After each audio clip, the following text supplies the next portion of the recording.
everyone. Thanks for being patient. Technical problems. It's been a long day. Everyone's a little tired, so we're in the home stretch. And luckily, we get to spend our last session here with our dear friends at WRAP, the Western Regional Advocacy Project. You heard from Paul yesterday, if you caught the criminalization plenary, so you know that WRAP folks are energizing and they're going to get us through this last hour and a half. So the way it's going to work is I'm just going to do a very quick intro, and then pretty much the rest of the entire session you'll hear from Jade. So we might actually try to figure out how to turn these lights down too, which I will do. Yeah, so you're going to hear from Jade, and then we're going to ask just if you have questions, because it's going to be really dense content, which we will be sending out after. Just save them for the end. If you're joining us on Zoom, you can put them in the chat and we may be able to answer them right away, or we might have to wait till the end if they're bigger. And then we'll do questions at the end. We should have a lot of time for that. So yeah, just to give a little intro to WRAP, when we knew we wanted to do a session on sanctioned encampments, we knew that WRAP were the folks that we wanted to ask. WRAP has been around for 17 years. They've been organizing organizers around sort of their core mission of exposing and eliminating the root causes of homelessness and poverty, empowering communities to demand the protection of their civil and human rights, and to advocate for the restoration of federal funding for affordable housing. And I will say also eliminating the legislation that drives criminalization of homelessness. So they're also longtime partners of the Law Center. I get to work really closely with WRAP on a joint project that we're doing called the Legal Defense Clinics. So keep your ears and eyes open for more on that in the future. But so WRAP really has, they're a member-based organization. They have core members who are working it very closely and organizing with unhoused community members, mostly across the West Coast, but also in Colorado and in other scattered places. They run the Stop the Sweeps campaign that has a total national stretch. So Jade will say more about both of those things. But yeah, so they know what they're talking about. And sanctioned encampments, they're a hot issue. If you caught the plenary on criminalization yesterday, you know that they're a specific element of Cicero's sort of template, right? That you create a sanctioned encampment, you criminalize the other encampment, and you force involuntary mental health, treatment, quote unquote. So we're seeing more and more of them. They really started during COVID, picking up, and they're complicated. So we knew that the WRAP folks would be able to unpack this for us in really clear and tight ways. So Jade is with us from WRAP today. Jade is the floating head. They are the organizing director at WRAP. And I'll just say a few words from their official bio. They're from California. They grew up in Hemet, which is a semi-rural town in SoCal's Inland Empire. You've heard of it. They graduated from Stanford in 2019 with a BA in sociocultural anthropology, where they basically ended up focusing on research on neoliberalism in homelessness services. And at WRAP, they work every day in collaboration with community leaders across the US to draw out the common threads of local organizing campaigns and build power nationally. So this is Jade, and I'm going to turn it to you now to take us through this complicated subject. Thank you so much, Alex. I will share the presentation. Beautiful. Are people able to see the presentation? Are people able to hear Jade also? Yes. Okay. Can you guys hear me? We can see and hear. Okay, beautiful. Awesome. Well, thanks again for the intro. Yes, I'm Jade. I use they, them pronouns. I'm the organizing director at WRAP. I guess just a little bit more specifically about us. We're a collective of 7 grassroots organizations located in Denver, LA, Sacramento, San Francisco, and Portland. And we have a bunch of allies who are fighting sweeps and criminalization of homelessness nationally as well. All of our members are led by and or directly accountable to people with lived experience of homelessness. And so, it's really core to our spirit and to our work. We really believe that bringing the voices and priorities of people who are unhoused to the forefront of policy discussions about criminalization on the national level is crucial. So I'd really like to thank the National Homelessness Law Center for inviting us to speak and for their work in partnership with us on the Legal Defense Clinics project. The title of the presentation today is Conceal, Criminalize, Capitalize, How Government-Sanctioned Tent Cities Promote the Criminalization of Homelessness Under the Guise of Service. And I'll be discussing, like Alex was saying, how sanctioned encampments as an up-and-coming service trend in the US are being used as a tool to formalize the relationship between service provision and criminalization. More specifically, this presentation will start with some brief background on how local governments criminalize homelessness. I'll be sharing some data from RAP's National Criminalization Outreach and from our Without Housing report, which, like all of the artwork and other materials on this presentation, are all able to be found on the RAP website. Then I'll sort of go into how the relationship between services and criminalization functions, particularly how the logic of service resistance is becoming more and more central to that relationship in the wake of the Martin v. Boise ruling. And then after laying out the foundation of the sort of main tools and tactics of criminalization, and sort of delving deeper into service provision specifically as one of those tools, I'll finally discuss how sanctioned encampments are a case study for that relationship and how it's evolving post-Martin. Finally, I'll outline the demands of RAP's House Keys Not Swoops campaign, which Alex mentioned, which was created to serve as a national base for strategizing to stop the violent and illegal displacement of people living unhoused from public space. And then after that, we'll have some time for questions. So before I get started, let me just move my Zoom camera. Awesome. Before I get started, I want to define what exactly we mean by sanctioned encampments. This is really important because there are a lot of different kinds of encampments out there, specifically community-led encampments that have been fighting for recognition and sanctioning against the sort of constant sweeps they're often subjected to. So for the purposes of this presentation, we're specifically referring to government-controlled and or nonprofit run sanctioned encampments. They are typically empty parcels of land in a city or town, usually vacant lots. And you can see here, this is a photo of a sanctioned encampment in San Francisco. They will have painted off squares that are numbered where people can put their tent and all of their possessions. And, you know, they're sort of distributed and regulated in a very similar way to a shelter. Many of the sanctioned encampments that exist today were created as a response to COVID-19 because shelter capacity was limited by social distancing regulations, but many cities have decided to maintain them as a formal tier of services in the shelter system. This one, like I said, in San Francisco, still exists today. Sure. Cool. So we'll get back to sanctioned encampments more later in the presentation, but for now I want to zoom out and take a broader view of criminalization. So the criminalization of homelessness in the US is an issue that has both breadth and depth. It takes many different forms, and it's thoroughly rooted in our cultural understanding of poverty and the sort of resulting law and policy that comes from that. One standard tactic is to discriminatorily enforce time, place, and manner laws. So these are laws that limit kind of exactly what it says, when, where, and how typically anyone can do any one thing. Like I said, these laws technically apply to everyone, but many of them are designed specifically for use against people living unhoused. So for example, you know, a municipality might ban everybody from sleeping on a park bench, but a housed person taking an afternoon nap most likely wouldn't be arrested, fined, or cited for doing that. Whereas a person who is visibly poor or unhoused most likely would be cited for illegal camping.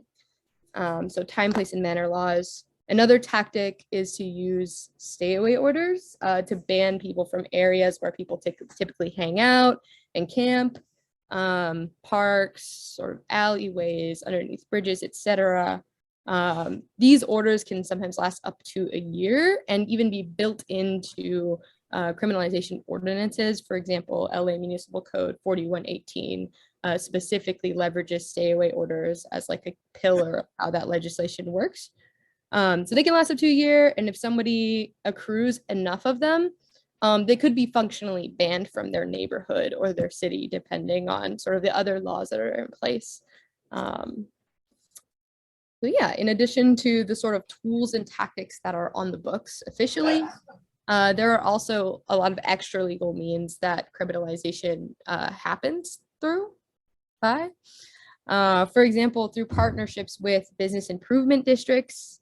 It's difficult to define a business improvement district. I'll try here, but there are also a lot more resources on bids, and there are likely bids in your city if you don't know about them. It's very worth looking into. But there are private entities that use public funds to hire private security forces and conduct cleanings over a certain range of blocks. Bids control hundreds of blocks nationwide. And through that partnership, again, cities increase control over public space by sort of extending these private property restrictions over public space, taking advantage of the complete lack of accountability and transparency of these private security forces, the sort of how opaque the funding is and what it's used for. All of these things sort of serve as an arm of local government to criminalize houselessness. There's also sort of more subtle, or I guess not necessarily subtle, environmental tactics like the installation of hostile architecture. So this can look like bench dividers, covering any flat surfaces with spikes, strategic placement of planters, putting up floodlights, installing sprinkler systems. All of these things both make it functionally impossible for people to sit or sleep outside. And they also just send a strong message, right, that a person is expected to and has to move along in that space. Yeah, so those are just a couple ways. Again, there are many. And even though these ways and the other ways that people living unhoused are criminalized are often blatantly discriminatory and in violation of their human and civil rights, they often don't have access to legal representation to fight that.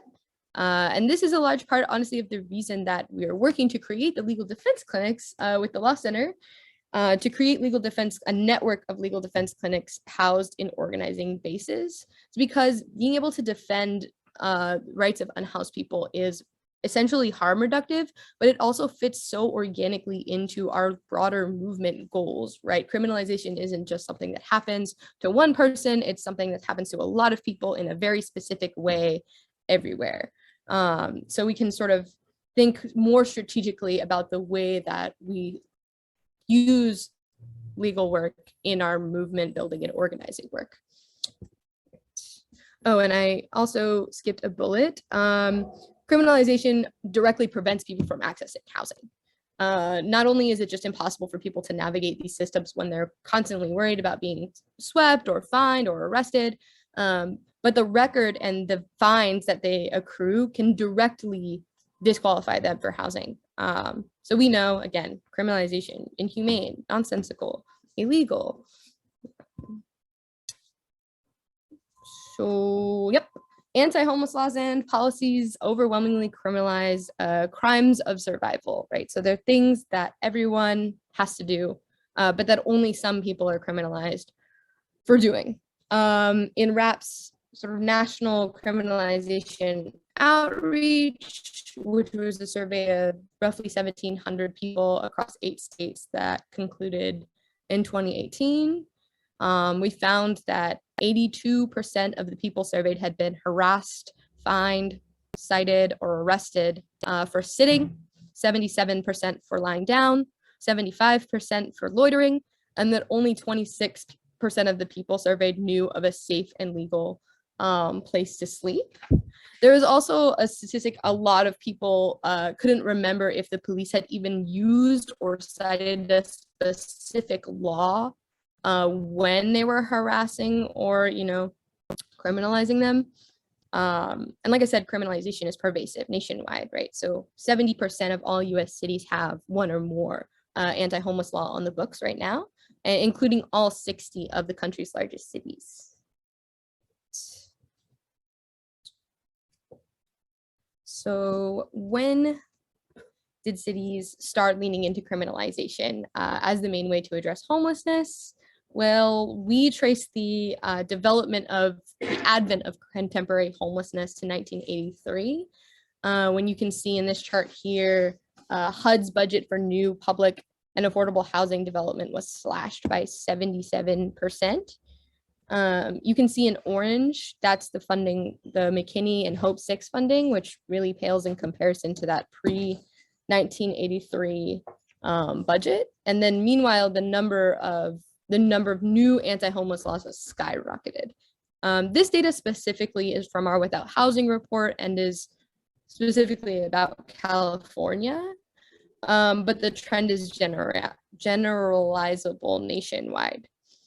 83 is also about the same time that local governments started to turn to the use of emergency shelters as the main response to street homelessness.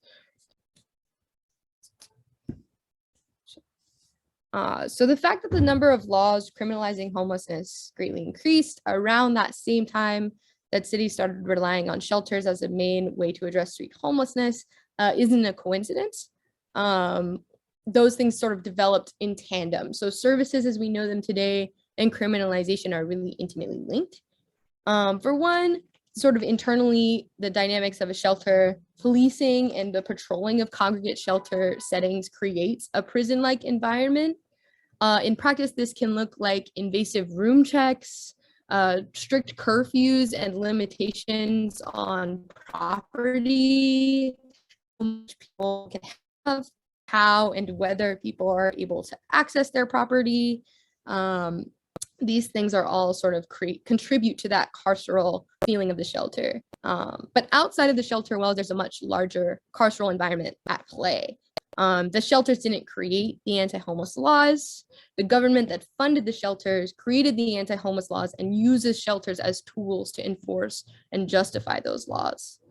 More specifically, many local governments use what is called a complaint-oriented system, whereby people are only sort of targeted for services once they've been identified as a problem by local business owners, by house people, by politicians.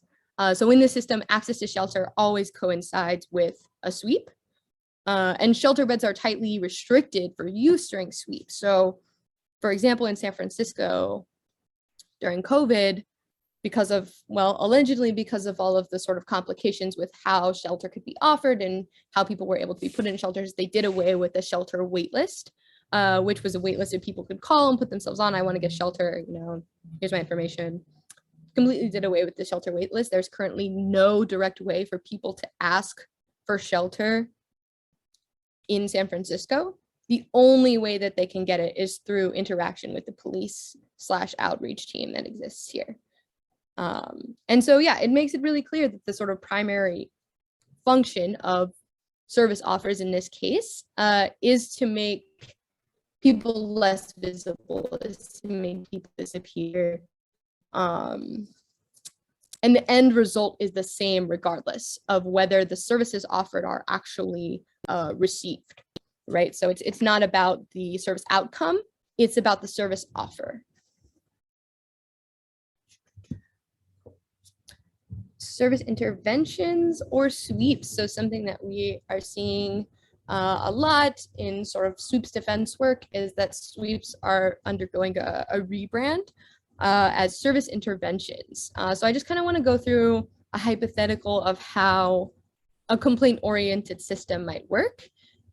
Based on sort of my experience doing sweeps events in San Francisco, again, it's a hypothetical, but it's also representative of hundreds of stories like this that play out every single day nationwide. And it can look different, but the result and the intent are the same.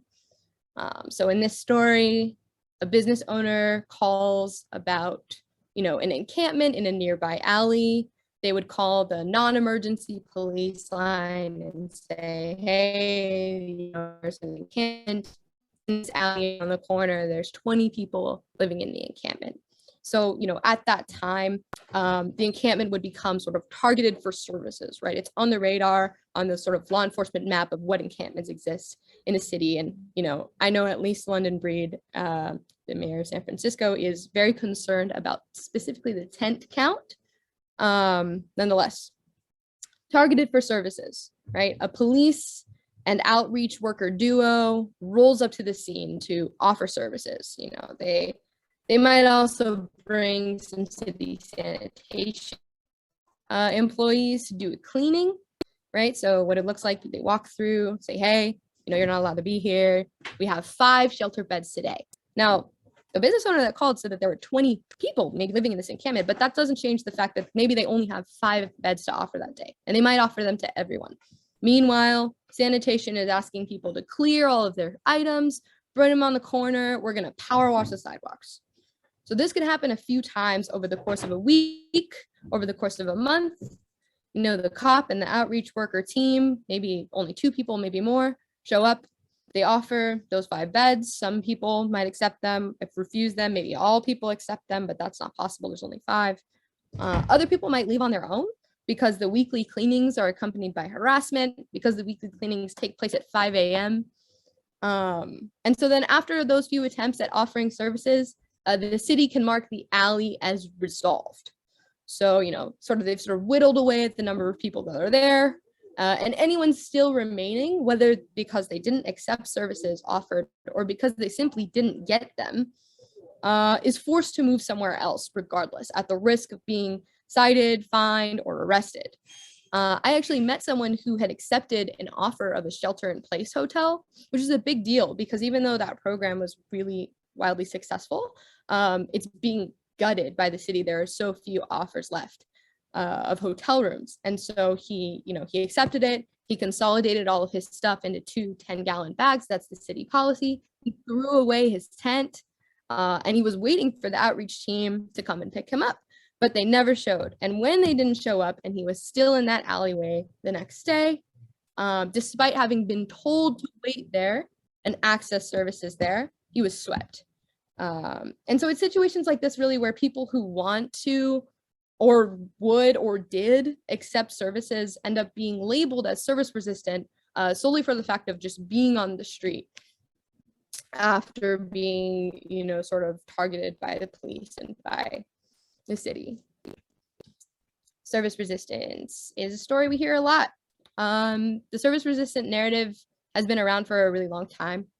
And it's historically been used to justify the relentless criminalization of unhoused people. So there are 2 different sides to this narrative, and they tell you about where it comes from and also how it functions. So they both sort of center on casting people as deviant individuals who either need to be reformed or removed from society. One side of this story is that people living unhoused are criminals who can only be reached by this sort of tough love, very police state rhetoric. If local governments make it functionally impossible for unhoused people to survive on the street, by criminalizing them, by cutting assistance programs, by installing defensive architecture, all of these different things, that it will somehow disincentivize homelessness. So not only that, but there's also this idea, you know, and this is just a tale as old as time, that people have to struggle to earn the things that other productive citizens work for, right? So part of that sort of reform process of the lazy criminal person is that they need to work really hard to prove that they really want it, that they really want the services. There are all these different hoops that they have to jump through. So those also, because the system is like very flawed and broken, but the idea that people have to jump through those hoops is also sort of rooted in this bootstrappy narrative, you know. And then even though struggle is required, people are still sort of cast as taking the easy way out if they fail to access services, if they fail to jump through all of these hoops. It's not because the system is broken, it's not because it's too difficult, it's because they didn't try hard enough or they didn't want it hard enough. Another side of the story is that people living unhoused are not mentally competent enough to know what is good for them or to make their own decisions. The myth of service resistance is deeply linked to the history of forced psychiatric treatment and the mass institutionalization of people living with mental health issues. This is why policy conversations around service resistance are accompanied by discussions of conservatorship. I'm not sure if folks may have heard yesterday, Lily Graham from DRC talk about the care courts legislation, but it's exactly that. Unhoused people, people living with mental health issues, and people who use drugs are lumped into a single category of people who are a danger to society and to themselves, and that they need to be reformed. But a dual assumption is that these people are inherently broken individuals, they're unable to be reformed, and that they have to sort of be removed from society entirely. The government needs to step in and do what they need to do. You know, it's their obligation, and that's something we're also hearing a lot more.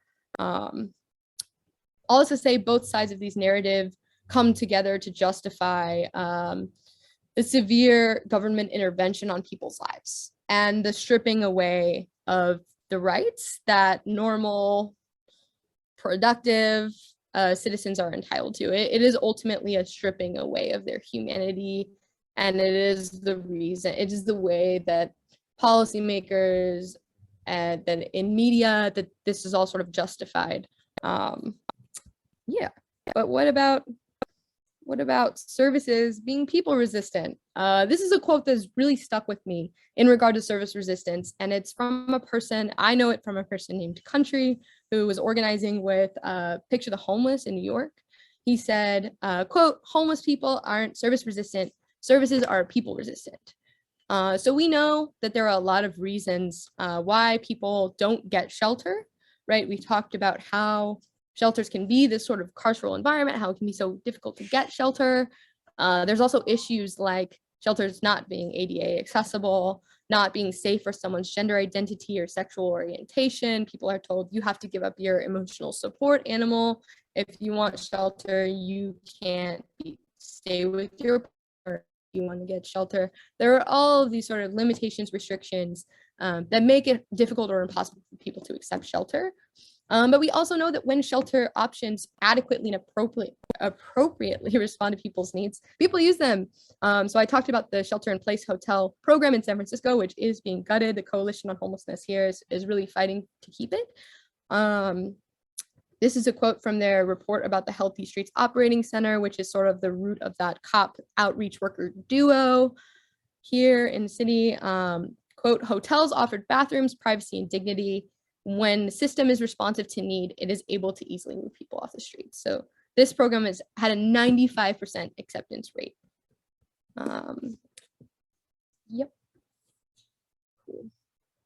So yeah, despite what we know about what services that work and services that don't work, legislation proposed recently has still really focused on pinning down and formalizing the definition of service resistance to justify enforcing anti-homeless laws.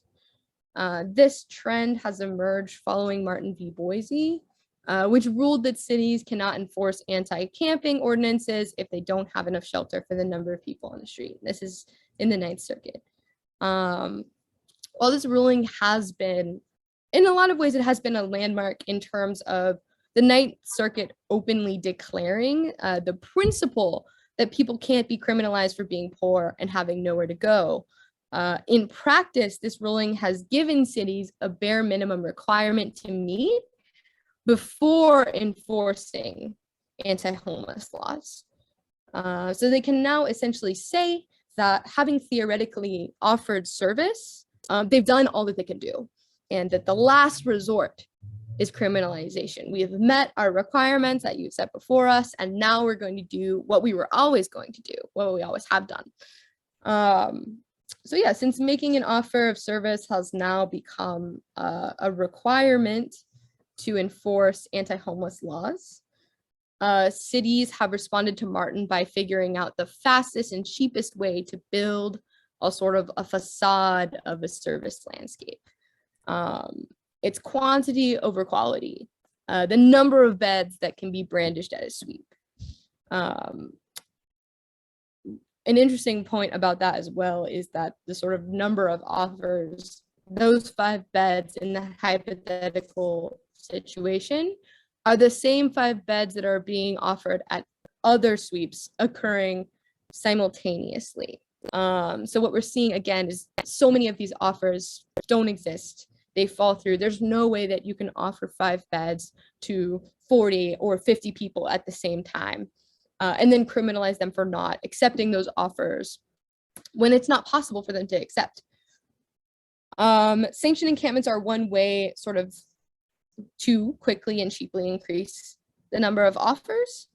The artwork here sort of refers to, well, it refers very directly to the facade that I mentioned, but it was also created in response to the right to shelter, which was changed to right to housing obligation to accept legislation that was proposed by Mayor Daryl Steinberg in Sacramento. This proposal it's insidious for a couple of reasons. It would expand the definition of housing to include things that would previously mean someone is houseless. Things like tents in sanctioned encampments, for one, parking spaces in safe RV spots for vehicularly housed people. So these things, previously camping in your own tent or living in your vehicle, that houseless, you're being for that, but now this is rebranded as housing. And if in this legislation you have 2 chances to accept such offers of housing, again, these are wholly unlikely to be actual houses since the housing doesn't exist, right? We're in a statewide, nationwide housing crisis. Nonetheless, if they refuse those offers, or like I said, those offers fall through, they can be criminalized for that. So yeah, it's sort of a lot of this it's not just semantics. It's very meaningful to say that somebody has refused housing in a housing crisis, when so many people, all they have been asking for years and years is for housing, is for truly affordable and dignified housing. And it also completely co-opts the language of organizing for years and years for a right to housing, to real housing, right? Not just this, what we see in this image. Cool. So there's a strong connection between Martin and the use of sanctioned encampments specifically. In the California Law Review, Sarah Rankin wrote that Boise has specifically led to an increase in, quote, efforts to round up unsheltered people into congregate FEMA-style tents or camps. And so, FEMA is the Federal Emergency Management Agency, and this is representative of a wider sort of approach to homelessness as this short term, as this temporary crisis. This is something that that we're working on currently at RAP right now, is sort of tracing the history of how this temporary approach is an approach that we've taken for 40 years now. And so even though, in a lot of ways, sanctioned encampments are being posed as this very new, novel, meet people where they're at approach, there is a historical precedent, right? Both for the emergency response and specifically for using encampments as a response to mass poverty and homelessness. So this photo here is a photo of a migrant labor camp that was built by the relocation agency. I forget the name, I'm sorry. But they're resettlement camps that were created by the government for Dust Bowl era migrants. And you can see they look very similar, and the intent was very similar. It was intended to be temporary, and it was also intended to replace the sort of what they were called then shanty towns that had rose up, independently. People had created their own sort of option for what they needed. Those camps were burnt down, were dismantled, and sort of replaced by this. So yeah, an emergency response to something that is a long-term issue, that is a systemic issue.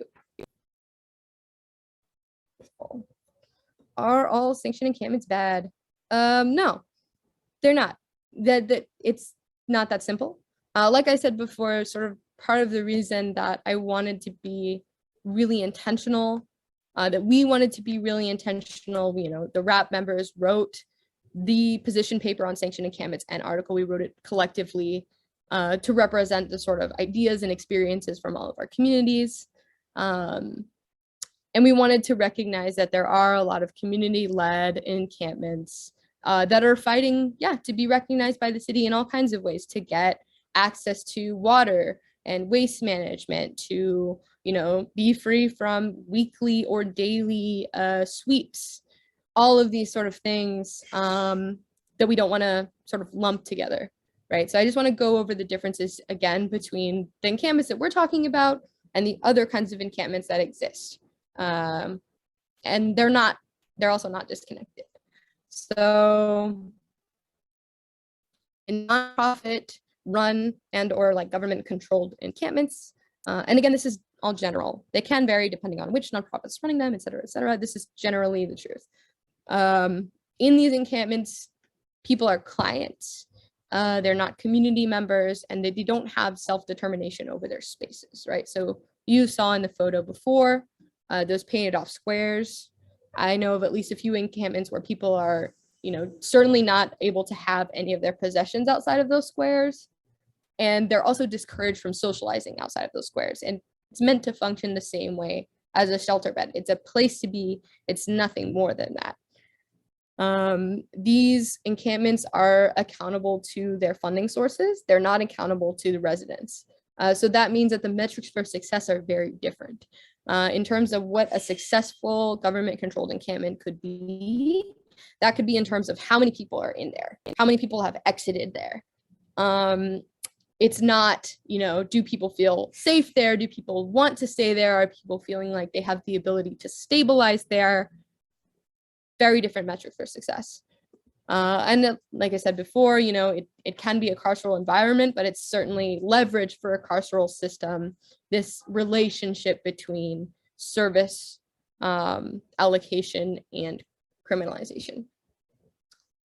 Now thinking about community-led encampments, again, this is sort of a general description of them, but residents can govern collaboratively based on community agreements. We know of several encampments like this that we work closely with the people that go out there that live there. I'm thinking of Cobb on Wood and Wood Street in Oakland. I'm thinking of Hazelnut Grove in Portland and sort of the Dignity Village there as well. These are communities where people have decided on what the community agreements are. They do have sort of a free reign over the space. These spaces are often like vibrantly filled with like artwork, and I know Wood Street and Hazelnut Grove have a library, and they keep chickens, and it's a community space. It's also, by virtue of the fact that oftentimes these places are very heavily targeted by local governments, it's a hub for decriminalization organizing and mutual aid work as well, right? So there's a lot of that work that's happening. There's a lot of political education that's happening, public education, a lot of demonstrations happening there or coming out of there. And then again, there's no restrictions, right, on keeping property, pets, having visitors, these things. And if there are, they're generally, ideally agreed upon by the community. And so, yeah, the relationship between these two things is very direct. Community-led encampments are often dismantled. Wood Street has been subject to weekly sweeps. They've bulldozed the tiny homes that they've built. They've tried to cut their access to garbage. There's been instances of arson.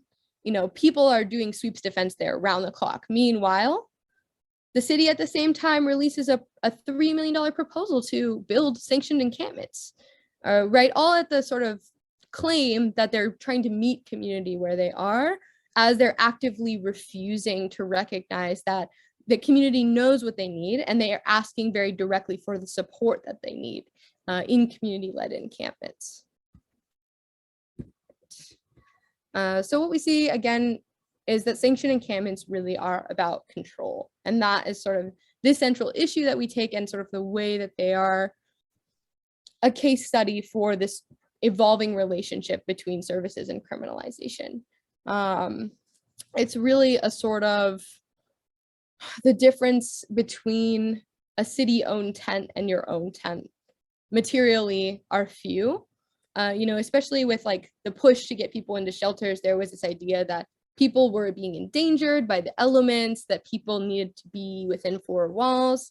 And here, that sort of collapses entirely. The difference between a city-owned tent and your own tent is the location of the tent and what you're allowed to do there, right? So these sanctioned encampments, they're in vacant lots, often away from the main parts of a city, the sort of touristy desirable parts of a city. They can be tarped off completely from view. Again, they're strictly regulated of what you can do. It's very clear that they're not community spaces and they're certainly not organizing spaces. Again, it's also more about the number of offers that cities can make rather than the service outcomes. Sanctioned encampments, you can offer as many spaces as you can paint off in that lot. There's been, sort of reports from people who've lived in these encampments that they're extremely overcrowded. People feel unsafe. There's a lot of turnover there.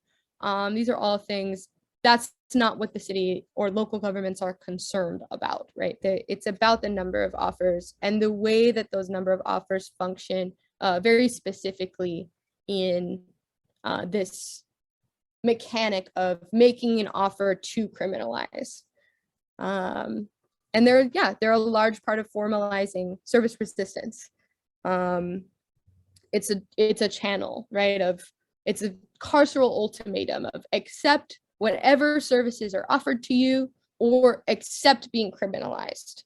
And it really ties back to this narrative of choiceful homelessness, that we're creating a situation in which we're giving you an offer that you literally can't refuse. If you refuse that offer, you know what happens to you. That's the rhetoric. That's the logic. You know what happens to you and you deserve it. And, in combination with all of these other sort of zoning laws that are coming out in these criminalization ordinances, again, I'm thinking of LA Municipal Code 4118, or even a recent ordinance in San Francisco regarding like schools, public schools. You can't be more than 10 feet from school. You can't be more than 5 feet from a loading dock. You can't be more than 3 feet for a curb cut. I think that at UCLA, they mapped the restrictions and there was 20% of the city that people weren't allowed to be. And so, that in combination with this very, that's more of, I guess, a defensive strategy in terms of this very offensive strategy of using services as a leverage for criminalization. People are coming to a place where they can either be in the system or not in the city or in jail. So that's goes back to our main points later, but an important nuance here. But the encampments are full. It's something that, you hear in terms of, it can't be all that bad because they're full. People are using them. And to that, our answer is that it can be a sort of both and situation. The encampments can be tough and bad, and people can use them. And also, people choose the encampments for a lot of reasons, a lot of valid reasons over the streets. They can provide respite from harassment and relentless criminalization. They can provide more security for people's possessions than congregate settings. They can allow for more privacy than congregate settings. People can have, in some cases, pets, can have, in some cases, partners, stay with them in their tent. These are all sort of advantages over the shelters. But ultimately, this isn't a critique of unhoused people who choose to live in sanctioned encampments.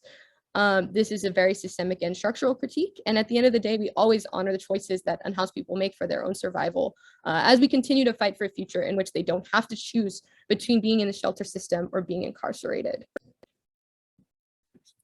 So just to sort of review our main points, no one should be forced or coerced to choose between a controlled shelter, a controlled sanctioned encampment, or jail. Government-controlled sanctioned encampments will and are being used as a tool to increase criminalization and sweeps. And these encampments are a ridiculous substitute for what unhoused people want and have been asking for and are not progress. You can see here, this is the artwork that we worked to create with our members when we released the Sanctioned Encampments position paper. Shelters and sanctioned encampments are not housing. Homelessness ends with a home.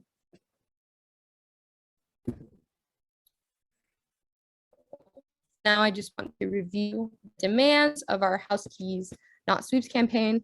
Again, that sort of national regional base where we're working to end sweeps and sort of all of the sort of various ways that sweeps happen as a form of criminalization.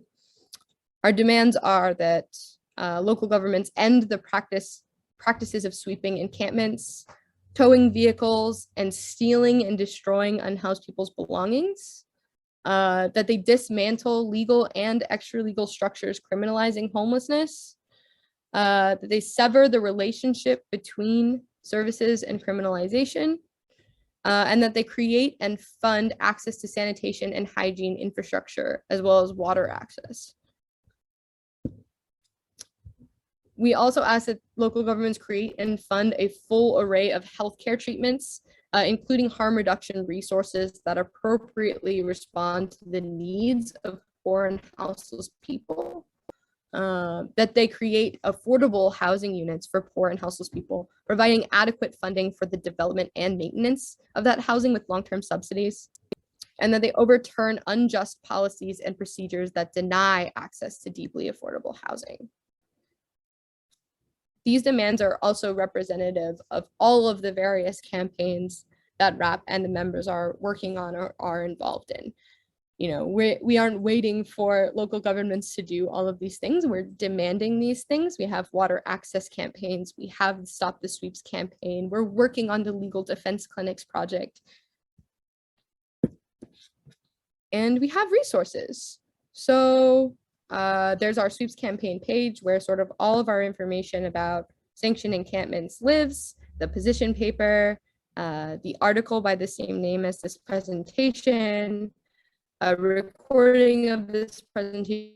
We did it with the members as a webinar.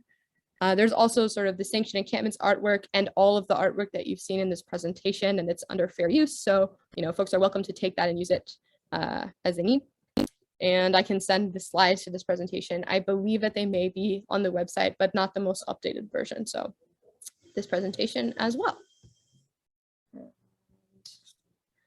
Yeah, I just want to thank everyone so much for your time and attention.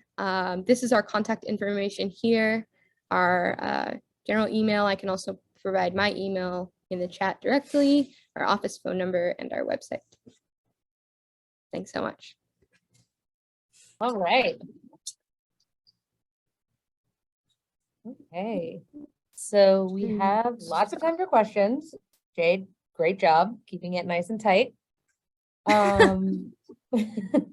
So I guess we're going to do like a really hickledy-pickledy thing. And if people have a question, I'm literally going to walk my laptop over to you so Jade can hear you ask it. Does anybody have a question? Okay. I saw this hand over here first. All right, here we go. And here we can turn on the video so Jay can see you too.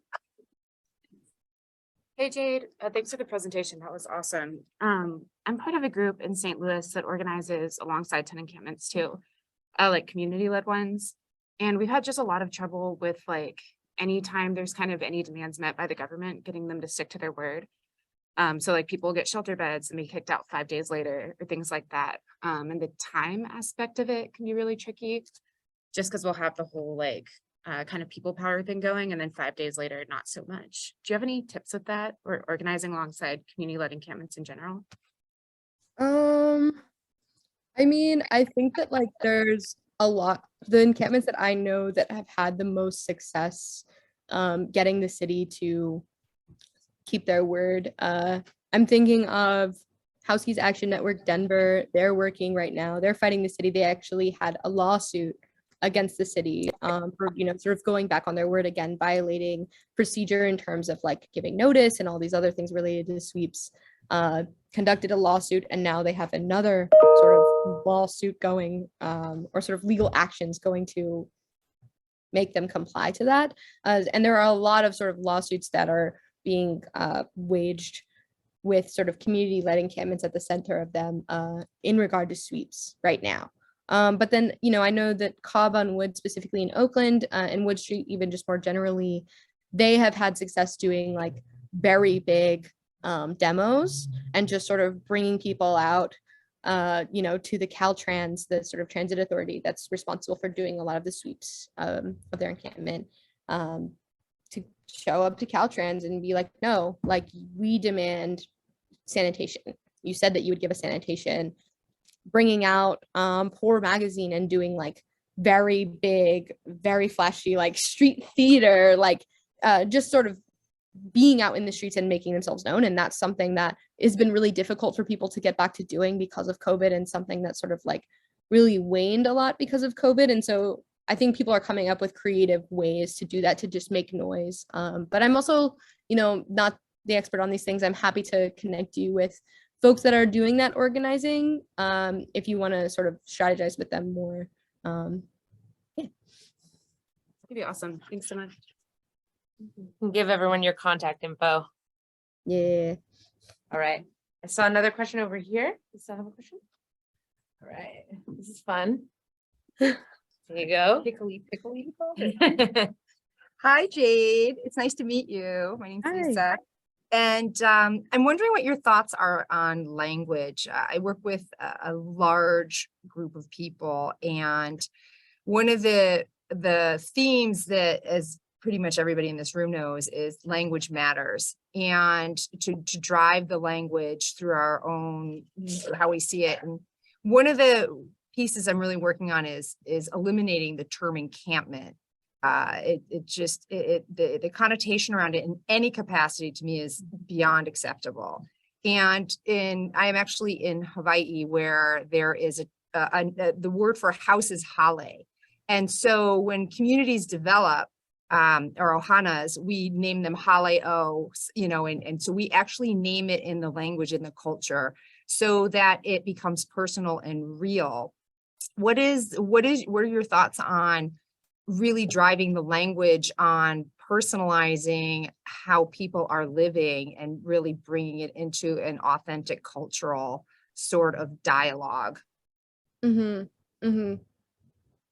Yeah, I think that is really, language is really important. And, thinking about, even just in my presentation, shifting to, people living unhoused people, like moving away from sort of that idea of just like the homeless has been important. But I think, like, in terms of what encampments should be called, I defer completely to the people that are living in encampments. I think that some people have found the word encampment to be helpful and useful for like publicity, and for sort of politicizing what's happening in terms of, the city, like in Oakland, the encampment management policy, and, tying it directly to those things.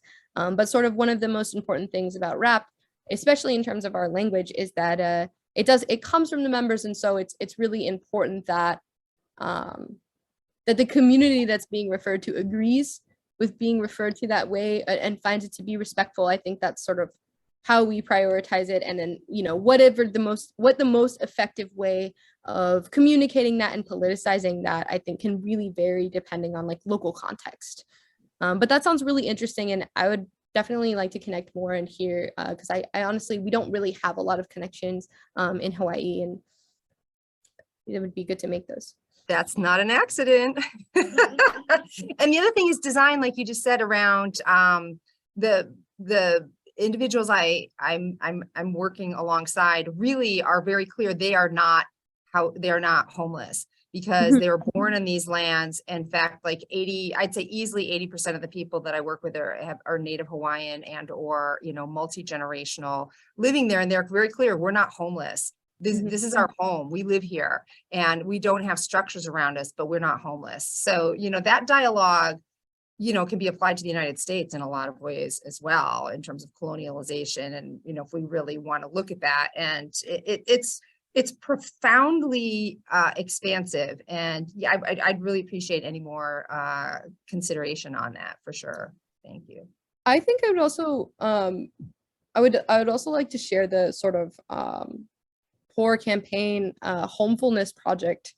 And it's something that I've wanted to sort of be more involved with, honestly. And it's a collective of, formerly incarcerated, formerly unhoused, currently unhoused, and also Indigenous folks who created their own housing and call it, they're really famous for their language and sort of creating all of these words that are like really witty riffs on social issues. Like, it's not homelessness, it's homefulness. And so they have they've built their own community, and they do see, Oakland and sort of unceded lands there as their home. And yeah, I agree that rap could do more to think about the semantics, especially in terms of land back, which is a huge issue in Hawaii as well. Yeah, I saw the picture. I was loving that. That We is do a lot of poor protesting. campaign Yeah. sweeps defense in Oakland on Wood Street. Mahalo. Thank you. Thank you so much. All right, anybody else have any questions for Jade? All right. Oh, the knees are old. Yes. We're going. Sorry, Jade, if I'm making you sick here. It's very VR vibes. This is very rap vibes. Oh, I'm so Okay. sorry. Sorry, I'm all. All right, you good? Hi, yeah, I'm good. I actually have a couple questions. For sure. You referenced 2 LA municipal codes. Can you, I didn't write them down. 4118, and then you referenced another one as well. I think it Was may it 2? have was it just just that one? 18. Okay. And there were a bunch of different sort of components of 4118. But I was specifically talking about the stay away orders component of it, and the sort of all the different zoning that was actually mapped by UCLA, the Luskin Institute, which I can also send. Okay. When you say community led, are you referring to the individuals who are residing in the encampments and the shelters, or are you referring to the community as a whole, or both? In this case, I'm specifically referring to the people that are living there. A lot of times, people will band together for safety, for a community, and these people, they have political power and they mobilize it. And so, yeah, I guess that's how I'm thinking of it. I mean, there have been encampments, specifically I only know them by the acronym C3PO villages in Portland that were created with a mind for a broader community that were then sort of intended to be given to specific community members to run. So there's also been that there's a model for that, like the dignity model of creating villages. And the idea behind those villages specifically is that they were, it was supposed to be like a collaborative relationship between a nonprofit and a group of folks who need housing, who want a place to stay, where the nonprofit is sort of like a mentoring role that slowly like backs out and helps the village establish its own 501(c)(3) to be self-sustaining. So there are a lot of different ways that community-led encampments like happen. I'm thinking more specifically of those ones that sort of sprang up from, people all staying together in one place. Yeah, more naturally kind of natural congregation type settings. Like, right. Okay. And then how do you, does that, what you were referring to, does it incorporate a strategy to include these individuals at, let's say, city council meetings when these decisions are being made, so they can take their 2 minutes to address the council? I work for the city. I'm a planner, and I manage the emergency solutions grants. And I'm in the process of developing a program and writing the RFP for an encampment site in Bakersfield, and a safe camping spot. And it's a very conservative mindset. And when I sent over my recommendations, I made sure to include language like best practices, safety, all of those sorts of things, because they wanted this in this safe camping spot up and running in like a month. They wanted my memo in like 2 days. Right. And so I did my best, and I was like, you guys can't do this in 2 weeks, not holistically, not with dignity. And so thankfully, with my memo and everything that I've included with my research, they decided to hit the brakes. Because essentially, what I found the best practice is it's basically a low barrier shelter without the infrastructure, right? A more successful version of a safe camping. You need all the supportive services included as well. And so that's what I was trying to incorporate into my memo, but I would like to know how to incorporate the voices of the individuals who will be staying there. Mm-hmm. Yeah, so is that even heard of? Is that something that's done? I've never heard of it. I would say a couple things. I would say definitely look into the sort of dignity village model. But I'll say, like, it's cautionary tale, like the C3PO villages ultimately were not successful, because what happened is that even though they were planned with a mind for community members to be in leadership positions and to have agency and self-determination over, right, it would become a nonprofit that was going to be handed over to the residents, which in theory is a great idea and is what happened. Sounds good on paper, right? Yeah. We need people who are living in encampments, who have lived experience, who are unhoused, to be in positions of leadership, true leadership. But that's not what happens, because so often government agencies and funding sources do not want to give any true power over the organization, over leadership to unhoused people. It is like so deeply flawed how a lot of participation by unhoused people in these structures is completely tokenizing. Mm-hmm. And so I would say that if there aren't unhoused people in leadership, I don't see how, even, incorporating their input would be enough. Even just getting their voices in there would be enough. And these kind of things, this is the reason that RAP, we are founded on community outreach. We don't do anything without the word of outreach. All of our members are consistently doing, documented street outreach to keep their work plans accountable to community. Like, it's about input, but it's also representation. And yeah, I also have sort of, I can reach out to those folks too, because there were very specific reasons why C3PO didn't go well. And it really is related to this sort of like nonprofit industrial complex and like the way of doing things that is still very patriarchal, that is still very neoliberal. Yeah, that hierarchical structure still exists. Gosh, I had one more question and it left me.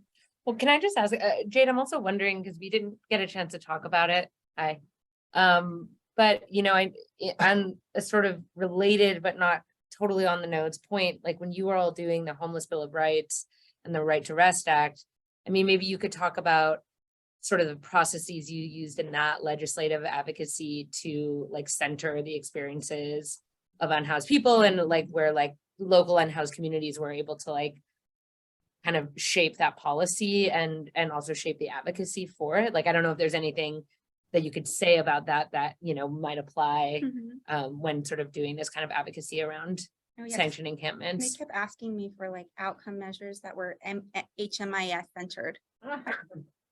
Mm-hmm. Very frustrated. Yeah, I'm in government, but I'm very much an advocate for vulnerable populations. I have lived experience. I was homeless as a child, so I do my best. Right. I think like the HMIS system too is like, it's tough when you're starting from something that structurally has these things built in already. But I think that like in terms of the like Homeless Bill of Rights and the right to Rest Act, it did start as this really massive outreach effort to not only, you know, understand what was happening, but how it was happening. Like, we know that criminalization is an issue. We want to know exactly how people are experiencing it and what they, you know to be the most pressing issues. And so, you know, from that outreach, which I mentioned in the beginning of the presentation about sort of, you know, how we know 80% of people cited, fined, arrested for sitting down. We took that and we turned it into, you know, a bill that we wrote to address those things very directly. We're like, okay, people have told us that they're being harassed for sitting, sleeping, lying down, sharing food in public, various things. How can we write a bill to stop that from happening? And that's what we did. We wrote, you know, with members, with community input, we wrote the Right to Rest Act, which, you know, has had a very long life. It's run how many times? 5 times? 8 times. In 9 years in 3 different states. It's a very inflammatory. I referenced it, yeah, when I was doing my research, yes. It can be very inflammatory because it says that police aren't allowed to harass, arrest, or cite somebody for sitting, sleeping, or lying down in an unobstructive manner. And in all the lobbying conversations that we had, they were like, wait, so I can't call the police on somebody who's sleeping in the park? And we're like, no. And they're like, that doesn't work. That doesn't work for me. So that's really tough. But yeah, I mean, I would say that was a serious process, and it was also, it wasn't about the outcome. You know, it's not that we didn't write that we wrote the Right to Rest Act and we were like, we don't really care if it ever passes. That's not true. But we recognize that the process of creating the Right to Rest Act, of organizing the Right to Rest Act, is so deeply a community process in itself, and is valuable as an organizing tool. And so, like, I think even thinking about these kind of community-led initiatives, it's the way that you go about building it, that process, like you said, it can't happen in 2 weeks. And that's what happened with Dignity Village. They tried to get it running in a month because of COVID. But the structure is the result. Building the structure is building that community, is honoring that community process, is making sure that the values are reflected.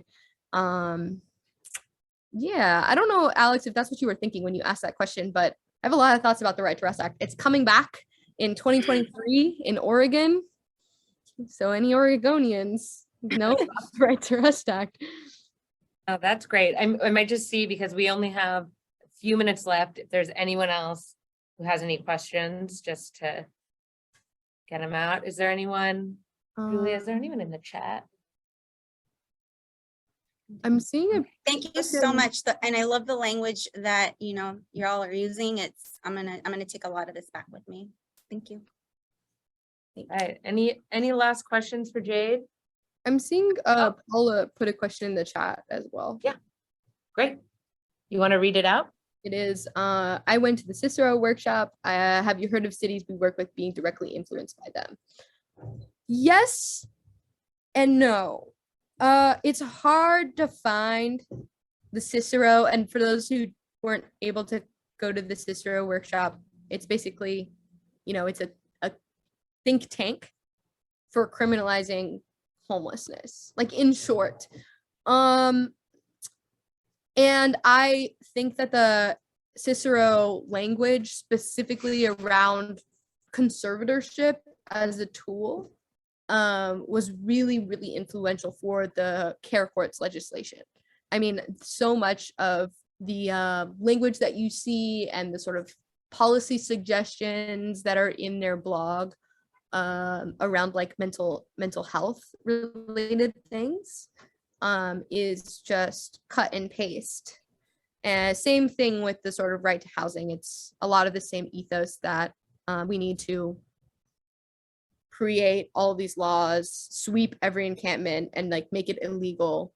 Like, it's, I mean, you know, Measure O, like, they're like, we're making it illegal to, Sacramento will be the first place where it's illegal to live outside. And that's like they're like lauding that as that's exciting for them. So yes, I think that, like, indirectly, the ripples of that are really strong. I mean, I would connect it not only just, like, as a spontaneous, like, this is just a national logic, but it's like, we know that Cicero is also very much linked to Palantir, which has a very troublesome history of surveilling communities and sort of perpetuating like overseas violence. But they have a big presence in the Bay Area. So that's why I really do believe that Cicero is very, very connected to the CARE courts, the CARE Act, which has since passed. Right, any last questions? Okay, I'm just gonna shamelessly ask a last question and then I wanna let everyone release everyone. Just because I found this very interesting, Jade and I were talking yesterday and we were kind of thinking about, like, if you remember back to the slide that they had, the sort of Dust Bowl era slide, like, I'm wondering if you could talk more about the significance of memory and of keeping connected to the fact that this tactic of sort of the FEMA style camp, the sort of like Korematsu, like whatever, light maybe, tactic has been used now for like 100 years, and why we should kind of keep this in our minds as we're being presented with these as kind of new policy. Like, just anything that you want to say, because I found that to be an interesting conversation and not something that I feel is like often talked a lot about in, like, you know, from my perspective in like a legal service or, you know, situation. Everyone's always trying to put out fires. I know you, like, that's going on the same way for organizers. So like, why does it matter that we're being told that this is new and it's not? Wow, yeah, that is a very good question. Sorry. No, Stop. it's okay. Good on you. It's something that I think I could do like an entirely separate presentation about, because I mean, I think that an issue with the sort of very short-term memory of policymakers, the very conveniently short-term memory, is that there are a lot of people who are that can be very susceptible to that narrative, right? That this is something new, and there's very much the air of, and it is a real crisis for people who are living unhoused, who are being criminalized every day. The crisis is misframed, but there's an air of crisis, right? That this is, and in the media you see it all the time, that this crisis is reaching a breaking point. This is an unprecedented crisis, and so people really, you know, are apt to latch, policymakers, city council people who, you know, would otherwise be progressive, are very apt to latch on to something new, something novel, something they can say, you know, we're doing it, we're pioneering it here, it's never happened anywhere else. But the issue, And we're with doing that, it in our term. yep, and we're doing it before elections. Yeah. And I think the issue with that too is that it really obfuscates, like you said, that this has been tried before and that it hasn't worked for very specific reasons. But I think that it also misdirects from the fact that the crisis has been ongoing for a very, very long time, and that it is rooted in crisis thinking. So in terms of using a short-term emergency response and managing what's happening as a perpetual crisis, right? I mean, you see things like the HMIS, like the vulnerability index, all of these different technologies and tools that have come up around the language and the concept of the crisis are also perpetuating the crisis, right? There's this, the way that the work is being done and the source that the ideas, they're not aimed at addressing the long-term, the systemic roots of the issue, right? The economic roots of the issue, thinking even as far back to, you know, I laugh because Paul always makes fun of me for being so young, but 83, when there were all those cuts, you know, and that's sort of that long ago, huh? Just that long ago. And that's sort of what we see, you know, as RAP, as our role, is holding that historical narrative and being that group to be like, no, this has happened before, this is ongoing, this has been happening for a long time, and sort of, you know, being that container for for all of that history. I mean, Paul's been doing this work for 40 years. In a lot of ways, he's lived a lot of this history, but, you know, also getting that information from the members and being that strong voice that says, you know, this isn't novel, this isn't creative, and we can see the writing on the wall. Like, we know what the results will be. Yeah. Awesome. Thank you, Jade. I'm going to turn the camera so people can clap for you and you can see them. Everyone. Wonderful. Oh my God, it's a big selfie. Okay, well, that's it. Thanks, everyone. That's the last session of the day. That's the last breakout of the day. And I think we have a little break now. Then we're reconvening to kind of wrap it up. Wrap it up. Jade, we're gonna send out your slides. Feel free to send me anything else that you want to get to people. And if you guys want to get a hold of Jade, just hit me up and I'll give you their contact. Okay, bye, Jade. Thank you. Bye.